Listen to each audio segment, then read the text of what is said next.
Welcome back to Market Sense. Of course, we've just heard not so long ago from the Reserve Bank Governor and the MPC that interest rates do remain unchanged at 6.5% for the repo rate and 10% for the prime lending rate. Mamello Ngwenya, who is the chief economist at FNB, and Ian Scott, who is the head of fixed income at Momentum Investment, join me in studio to continue to unravel exactly what has happened. Since the July meeting of the monetary policy, we've seen 7.3% weakness in the South African currency, but certainly not as much as our counterparts, the likes of Turkey, the likes of Argentina. But we were just speaking in the break that perhaps we shouldn't be comparing ourselves to these countries as much as we certainly are right now, Ian. Yes, I agree. I think 20 years ago, emerging markets were a homogenous group. Now we've got a stock pick. We've got good, bad, and medium. Yeah. So they all acted the same 20 years ago. Now it's very different. So I think it's very wrong to compare South Africa to Turkey and to Argentina. Why? Because firstly, we are still investment grade. They're not. Secondly, Turkey only just. Only just. Secondly, you know, they've lost control of inflation targeting in Turkey. I mean, because inflation was running at 18% and the bonds at 24% and wherever.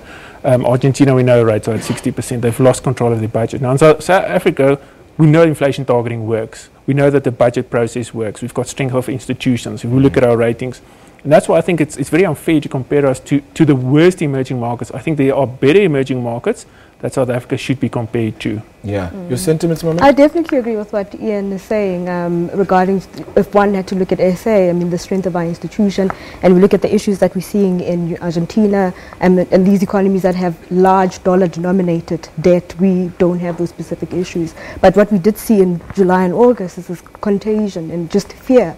And I think that also sometimes people lose sight of the fact that, you know, we're not comparing apples for apples. Yeah. How do we remove ourselves?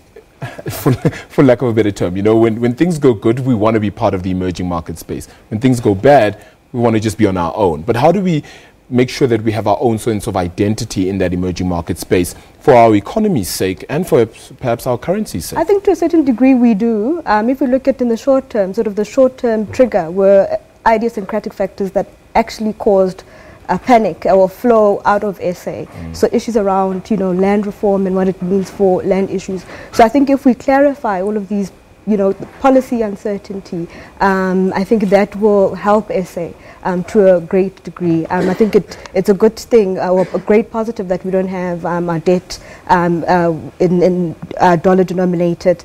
The strength of our institutions, as I said, that's a positive. So we really need to really think about, you know, just making sure that we boost confidence, we boost external confidence into the South African economy, and you achieve this by being clear on policy. You achieve this by being clear on what direction we're taking as an economy. You being clear by sticking to sort of the targets that we've set in terms of our fiscal consolidation, and actually maybe starting to work at implementing the policies that will structurally change the economy. I think that's, you know, that's how we differentiate ourselves. I think we certainly need to touch on the growth path and the growth strategy.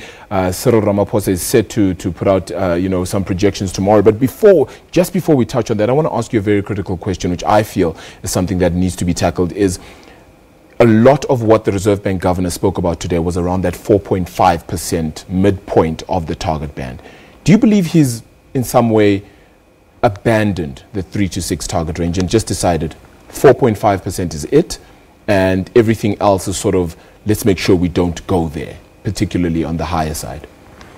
Sure. If you probably talk to the SAB, they'll say, yeah, the 4.5 is sacrosanct, and in my mind it's a wish list. But it's become recent though, hasn't it? It's probably more of a wish list where they want to be. Yeah. I think the problem that we have is recency, that, you know, when the SAB says they want to go to 4.5, we think it's now. I think it's probably more over a 3 or 5 year term. I don't think we have to do it now, because you probably have to say to yourself, it's going to be very hard achieving 4.5% average while we are a twin deficit country. And I think the 3 to 6 range makes a lot of sense while we are running budget deficits and current account deficits in our current reality. 4.5 would be nice to have when we, let's say, in a 2005 to 2007 type growth era, and the economy is really pumping, and it's 4.5%, 5.5% GDP, and taxes look okay, and the economy is great. Probably not in the current environment. I think we probably have to have high inflation just to try and stimulate growth, because if you're going to try and get to 4.5, you may have to kill the economy through rates to try and achieve a target. Yeah. That's one thing that a lot of people may have feared, that if he increases rates today, he certainly kills off the economy. I mean, look, if it's a 25 basis point hike, is he really killing off the economy? I think we just need to keep just our eye on the ball here. Yeah. The issues are, it's not monetary policy, it's not interest rates that are going up. The issues are structural. Yeah. And that's he noted that. Yes, and that's really just the reality. And I think to put that blame on a 25 basis point hike, if it did happen, would definitely be unfair. Yeah. Cyril Ramaphosa expected to announce his strategic growth plan. We've had everything from the new growth path with President Jacob Zuma, the NDP, the 14 confidence boosting measures by Finance Minister Malusi Gigaba. Here's another plan coming to the fore. Mamelo, do you think this serves anything that will, one, what does it have to have?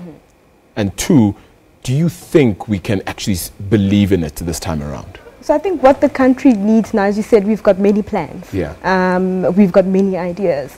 So we need to really start looking at prioritizing projects that have huge multiplier effects, that are going to create jobs and potentially get us to that 2.5–3% growth trajectory that we would like to achieve at some point. I think the budget last year did quite well in pinpointing those projects. They talk about removing barriers to entry. They spoke about, increasing confidence, and all of those sort of plans then counted to around 3% GDP growth. So I think what would be great tomorrow is just to highlight what are we going to prioritize, what are the targets, when do we plan to achieve some of the targets that we've set forward. So just put deadlines and commit, and I think continuously communicate with South Africa that this is where we are, and we are serious about structural reform, and we're going to start small. So instead of having, I think, maybe 50 ideas, let's condense it to 5 and really try hard, pump into that 5 and really commit. And I think that's when we'll start to see some momentum in the economy. Ian, similar sentiments? Yeah, I agree. So let's take the 5 ideas, get the buy-in from business, labour, government, how are we going to get there, and actually implement it, and it's not just a dead piece of paper. I must say, you remind me, when you say 5, it reminds me very well of the new growth path, actually, which aimed at exactly 5 things as well. But nonetheless, please continue. Yes, and let's get the buy-in from everybody, so we don't have a stillborn plan like the NDP. Let's get a plan, say, okay, we're all committing to this, and we are going to make it work. And obviously the big key to the whole process is how do we get jobs going. And I think the major key is to have certainty. Can we have certainty in the mining industry? Can we have certainty in agriculture about property? Can we have certainty? I think certainty is the one word that investors don't have at the moment, and that's what we need, because that will get the sentiment growing and let the growth go. Very final word from you, Ian. Cut, hold, drop interest rates at the very last meeting of the year. Very tough call, because we'll have to see where the EM contagion goes and the rand goes. But in our view, we still think that rates will be on hold in 2018. Yourself, Mamelo? I would say, given the downward surprise that we've seen in the inflation numbers and very weak domestic demand, I would say hold until you see that there is actually second round effects.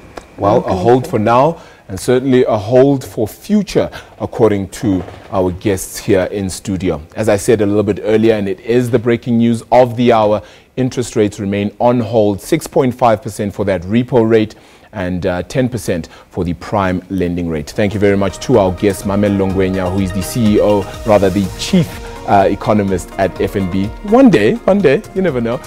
And of course, Ian Scott, who is the head of fixed income at Momentum Investments. That brings us to the end of Market Sense. Of course, the MPC edition will do this again in another 2 months, where we unravel just what happened with the MPC decision. Goodbye for now.